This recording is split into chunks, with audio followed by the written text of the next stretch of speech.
Alrighty guys, welcome back to the Intel Extreme Masters Qualifier as we now have our two players determined to compete for that first spot at the Intel Extreme Masters Cologne. It's going to be either SOS from Jin Air Green Wings or it's going to be Classic from SK Telecom T1. So, I am looking forward to this, not only because it's our first non-PVZ of the day, but also because it's SOS. And Classic. Classic's done so well. And these are two of the best Protoss in the world now playing against one another. First map will be Frost. We always start on Frost. What is going... Is this some kind of conspiracy? Actually, it's probably just because the map's not too bad. So, without further ado, let's jump into game number one as we have. Spawning up to the top right-hand corner as our red Protoss. He is 2013 World Champion. He is SOS. And spawning up to the top left-hand corner as our challenger, arguably, he is Classic. All right. It really puts things into perspective when you're just like, when you announce that, yeah, actually this guy was the World Champion 2013. All right, okay. I mean, for all intents and purposes, I mean, like that was like his tournament, his day. He was playing good then. Some would argue that, you know, some other people could have been the world champion on another day and stuff like that. But it doesn't matter. In the end, he won the tournament. No. So he is the world champion at the moment, title-wise, and it's going to be interesting to see how this PvP unfolds. I do like PvP now. Not so much like a year ago, I want to say. Because I think Heart of the Swarm is... I think it's like 10 months old. I mean, don't quote me on that, but I think it's like 10 months old now. Because the first proper Heart of the Swarm tournament, well, it wasn't the first proper one. It was, we hosted a tournament at the Intel Extreme Masters World Championship in like February or March, but that was just before the game came out, like just before. So it's almost a year old now. Is Heart of the Swarm, which is actually it feels as if it's been out a lot longer. For some reason. But anyway, let's get to these builds. We only have one gas taken for SOS, whilst Classic has taken 2 gases and put 3 in each. So the mineral income here for SOS is going to be a little bit better, but in turn, Classic's position to tech up quicker is going to be there faster as well. Noticeably, 2 pylons, one for either player, have been placed on the left or right hand side of their main so that they can either get good notification of when somebody's going to be throwing in some Stargate play, or B, even just put some tech over there in general. It looks as if Classic's probably going to put a Stargate up here. Anything else would have been a little bit strange. Will we see SOS go for a Stargate, though, is the big question. And if he does go for a Stargate, does he go Phoenix first in anticipation of his opponent? Oops, in anticipation of his opponent also going for a Stargate and an Oracle play or something like that. 2 probes bump in the night, and other than that, not a whole lot. Okay, so it's going to be the Twilight Council option here for SOS. Not too bad if he wants to go for Blink play against what we're seeing here from Classic. But we could get to that weird situation where where Classic is under threat from a big push from Blink play, and then he has to Chrono Boost out Void Rays and try and defend with those. So that could come to fruition as the Mothership Core is looking to push across here, and Classic has already seen that pylon warping in, whilst a small poke at the front does continue here for SOS. So he is taking advantage of the fact that his opponent was committing to an Oracle, didn't have that many gateway units, and with this Mothership Core, Zealot and Stalker will pressure, but that Stalker should be able to save itself. The Stalker, that Zealot was very, very ambitious of running into that mineral line. Does get the Stalker in the end. Might get a few probe kills. Photon Overcharge is activated though. Mothership Core soaks up a little bit of damage from that for now. And the Nexus kills off the probe.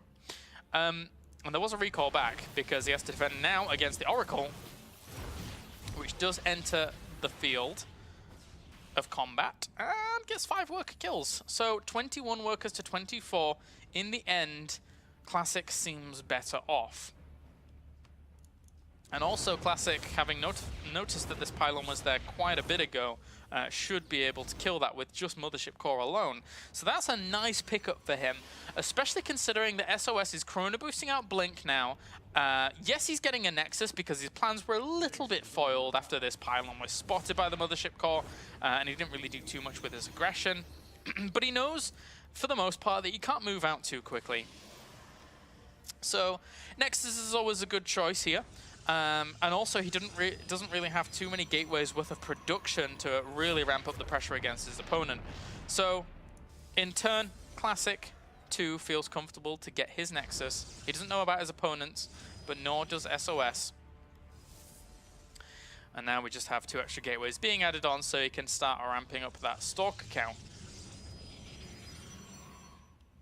SOS gonna trail on behind there with that Mothership Core, and actually is his main vulnerable at all? No, it's not. I mean, the 2 Stalkers there should be able to shoo away the Oracle. He comes in and has a look around, sees that the Nexus is about to complete, so knows that his Nexus is very well warranted and shouldn't be too easily punished in turn. Now, SOS is still moving into an aggressive stance, and the thing is that SOS can use this Blink play as a very strong harassment tool on this map. There's a lot of room for these Stalkers to blink in and try and do something, but meanwhile Classic realizes that and has grabbed himself an Immortal. 4 Stalkers is the magic number. Doesn't see that Mothership Core there. Oh, just got a brief glimpse. I'm wondering if he actually saw that. Because if he did, then he'd be able to know to blink in. Forces the cancellation on a pylon. Not too big a deal. Blink's still on cooldown, so, well, comes off cooldown just at the very end. Where did the Oracle go? Did it die? No, it hasn't yet. And it hasn't really got many more worker kills. It maybe got 1 or 2, but not too much. So an attempt in here from the Stalkers, but now with 2 Immortals there, it makes it all the more hard to actually blink micro effectively against that, because they're dealing out such big chunks of damage. So he's going to try and do it, though. Gets himself a Stalker and blinks away, and saves all of his Stalkers for now. It's not the best of engagement positions for the Immortals, I must admit. Another poke in there, and the Time Warp does go down on the high ground. He kills the Mothership Core, though, as well as a Stalker. So SOS may be overstaying his welcome here. The one thing that is very, very thankful here with the Stalkers is that they can never really be caught too easily. And SOS is going to go into double Void Ray production by the looks of things. So, and still very, very good blink control. Gets himself a Stalker. Now, if the Immortals, for one reason or another, got an opportunity to focus down on the Stalkers, then it's very hard to blink micro against them. But if they're all sharing their damage across the Stalker numbers, then they are a bit better when it comes to those trades. Or at least the full Stalker count is. But Oracle is still looking for some room to make something happen. The one task here... Wait a minute. Oh, okay. Phoenix and Oracle. Okay. The one task that this Oracle certainly has is to spot this. And he does actually spot it right behind the mineral line. And the interesting of all of that is the Oracle does die just as this one comes out. He may have not looked at those targets properly and thought that maybe it was going to be more Phoenix, but that would be really, really weird. But he actually is going into double Phoenix production here. Huh. This is interesting from SOS. I wasn't really expecting the delayed Phoenix production from him, but those Immortals, they are very, very scarily out of the way. You know, if he came in with Phoenix and just picked those up whilst they were isolated, then he probably could kill a few. But for now, they're just holding their own. Oracle doesn't really get too much done. Only Revelation onto that mineral line. And most importantly, of course, the Stalkers. These 4 Immortals straying out into the middle. He realizes that they're isolated. He's going to try and come and pick those up. But they move out of the way just a bit too quickly here. All right, this could go really badly. If Classic doesn't realize that there's 4 Phoenix with those Stalkers, and he picks up every single one of those Immortals during a full-on engagement, he could actually do considerable damage here to Classic. Classic has to be very, very careful. And that one Stalker with the army having Revelation on it is really a hindrance there for Classic. For a second at least, until it wore off. But he knew exactly where his opponent's army was. Alright, so it's double Void Ray production. This is more of what I was expecting. But these 4 Phoenix, I 100% believe their job is to negate the Immortals. Anything else would be weird. But here they are. They're looking for room. Will try and grab himself a Nexus Deny, and he does get it. But now the Phoenix are less so useful with the fact that there are so many Immortals you straight too far forwards. Ooh, okay, it doesn't turn around. But yeah, the Phoenix are a little bit less useful because there are that many Stalkers there with them. But this is a really cool little composition and cool harassment tool that we're seeing from SOS. Because realistically, there's not a whole lot that Classic can do against that. He has his own Blink now, which does combat this all right. But still, gotta be careful. Third base is going down for SOS. Third Stargate is also going down for SOS. And it's full balls to the wall Void Ray production against some High Templars that were warped in. So they do get morphed into an Archon. Look at that Shadow, menacing in itself. Army supplies right now, a little bit in favor of Classic. He might look to put on some pressure at this third base. And SOS, importantly, wants to try and open up this path so he can reinforce properly. All right, this is going to be interesting. This is going to be very, very telling. If Classic is going to commit, are those Phoenix going to get the lifts up that they require? They really, really want to focus their lift-ups on those Immortals for this engagement to work out. He has quite a few Zealots in his composition, does SOS, so that will help out as well. There's, yeah, well, okay, wait a minute. Okay, even numbers of Zealots. Actually, more for Classic as he just warped in a few more. But there's still 3 Void Rays in production at any time. The more time that gets bought here for SOS, the better it's going to be, because his third finished up a little bit before. Technically, Photon Overcharge has been activated, so it did waste a bit of energy on that Mothership core, but still, there's another one available to him. Those 4 Phoenix still looking for the pickups. If they can get the Immortals, it's good. If they get anything else, meh, it's not very good. All in all, you're committing a cheaper unit to negate a more expensive unit in the battle. But some of them will fall, as those Archons do provide the splash damage, as well as those Stalkers doing a lot of damage as well. He may end up going for it, tries to blink forwards, tries to kill off some of those Phoenix, maybe, does not get one just yet. One of the Phoenixes actually lift up one of the Immortals for now, but has to drop it during all of this. But those Void Rays now charged up, going to town on this. The Stalkers trying to pick them off one by one. He does get 2 of them, but there's too many. And in the end, the Zealots on the floor for Classic do overrun this position a lot. The composition for Classic is just far too strong. The AoE damage that was being done by those Archons and the denial of any damage being done by the Immortals was not there for SOS. GG for game number 1. Classic takes it. And now he's 1 game away from advancing on to the Intel Extreme Masters Cologne. So, good game there by Classic. Very resilient. And he keeps proving his resilience throughout this entire tournament. We followed him through the entire thing, so this is basically the story of Classic. If he's able to qualify, then that makes it a whole lot easier to cast when it comes to going on to Cologne, as we've just watched all of his games. We didn't see his PVT, which technically, if he does qualify for, might actually happen a lot, because there's a lot of Terrans there. There's already 5 Terrans and 1 Protoss. Now we're trying to determine those last 2 spots that qualify directly on through. But the countdown's begun for our next map. It's going to be Polar Night. So SOS looking to kind of bring things back a little bit. Of course, he does have a second shot in the lower bracket. And I believe if he... the thing is that for SOS now, because you find yourself in the upper bracket final, you have 2 clear best-of-3 series where you have a chance of qualifying. So whoever loses this goes straight down to the lower bracket, and then that series that they are sitting in, they are waiting for someone to come all the way through the lower bracket to then play against them for that second spot. So These guys are just getting loaded up for game number 2. A big thank you for joining me here at ESL TV, guys. I really do appreciate it. I know we start early in the morning for these Korean and Asian qualifiers, but in the end, it's always a lot of fun. The games are really good, and it's very much so worth waking up, for me at least, at the 6 a.m. that I have to do for my morning ritual. But for now, let's get into the game. Game number 2. I say morning ritual. Don't take that as a literal ritual. Just my routine. Anyway, okay, so spawning down to the south, we have our red Protoss. He is SOS, the world champion of 2013.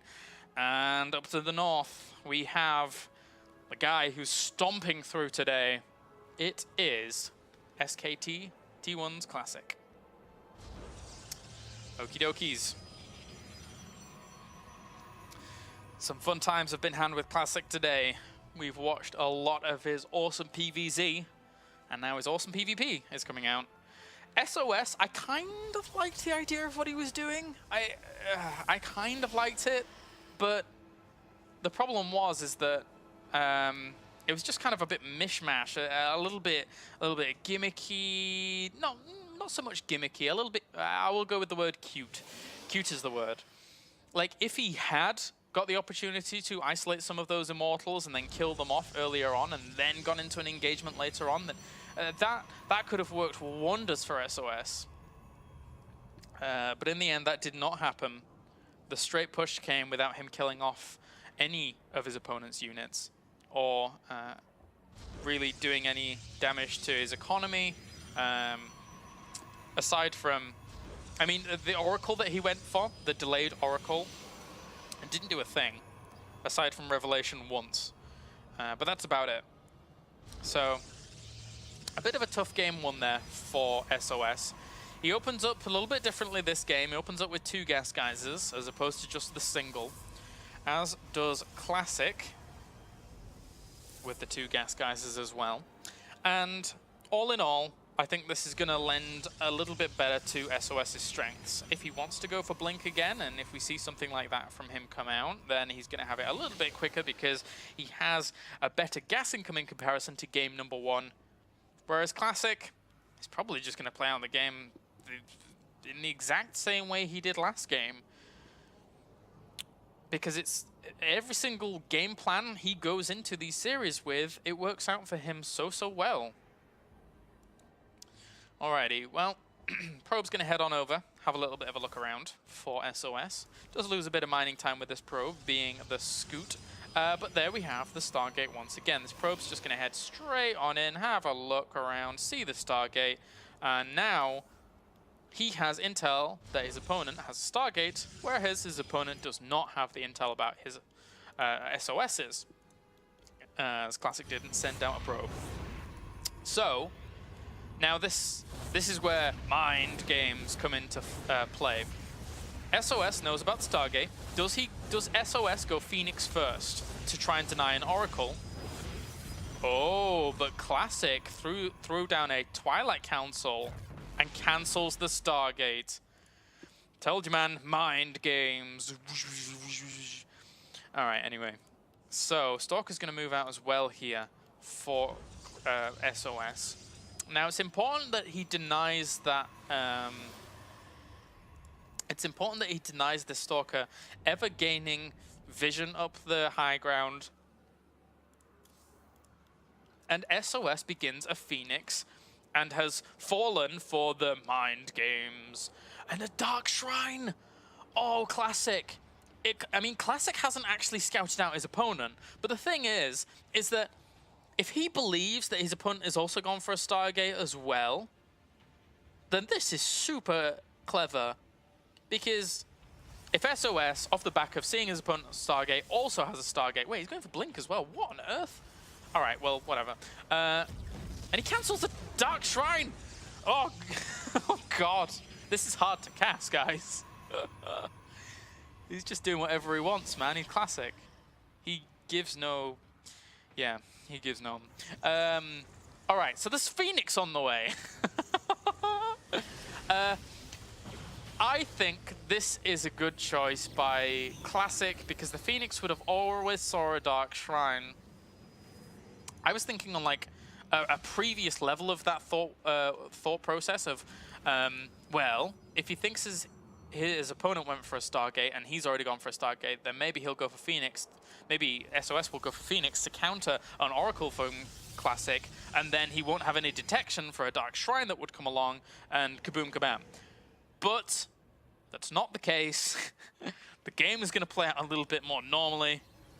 There's pylons going down over here for SOS to put on some aggression. There's a pylon up to the top left for Classic to warp in. It's a little bit far away from SOS's bases, so that will take a while. But SOS has spotted the fact that his opponent has an expansion going down, so he's probably going to look to take his own as well. Now, Blink is about to finish for Classic. We have the expansion also started for SOS. Almost a whole Nexus's time behind Classics, of course. And Blink is about to finish. It's weird how this game is actually playing out, because Classic is almost one step ahead at every angle, and he actually has a pylon in SOS's base as well. That one Immortal has to be very, very careful. It's going to get focused down. There's no force fields anyway either here to actually shut down any without the Blink if it was going to be there. And Classic right now, unit counts. Okay, he has 7 Stalkers against the 3. The Phoenix are trying to negate some of the damage here, but Stalker's already warping in his main base as well. SOS is on the verge of elimination. There you go, GG. And Classic advances on, and he advances to the Intel Extreme Masters Cologne. Congratulations to Classic, who has played an amazing tournament all day long, as well as yesterday. So we will be seeing SK Telecom's T1 Classic live here in the studio in Cologne in a few weeks' time. Now, SOS is not out of it. He's not eliminated. He was eliminated from that match in the upper bracket. But now he falls down to the lower bracket, which we can actually show for you as soon as I find my tab. It's disappeared. Anyway, we'll show the Wikipedia one, because my other one actually vanished. Wait a minute. I can get it. Official bracket. There we go. Okay, I found it again. Okay, so we can show you the proper bracket with some updates to show you exactly what's going on. So as you can see, Classic has advanced on, and congratulations to him for securing himself a Cologne spot.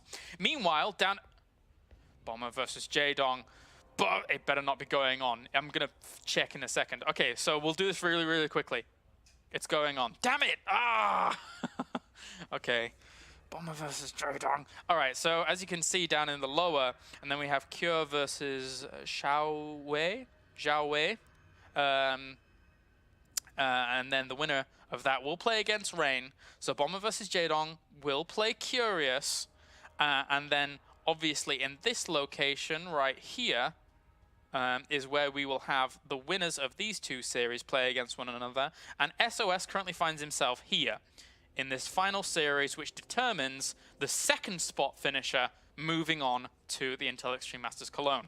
So, guys, I think for now we're going to have to go to a short break and then try and find some more games here to cast for you. We have at least, I guess, like 2 or 3 more series to go if the ones in the lower bracket round 4A are still going on. So, I shall see you in just a bit, guys. Don't go anywhere. Stay tuned for more Intel Extreme Masters Cologne qualifiers.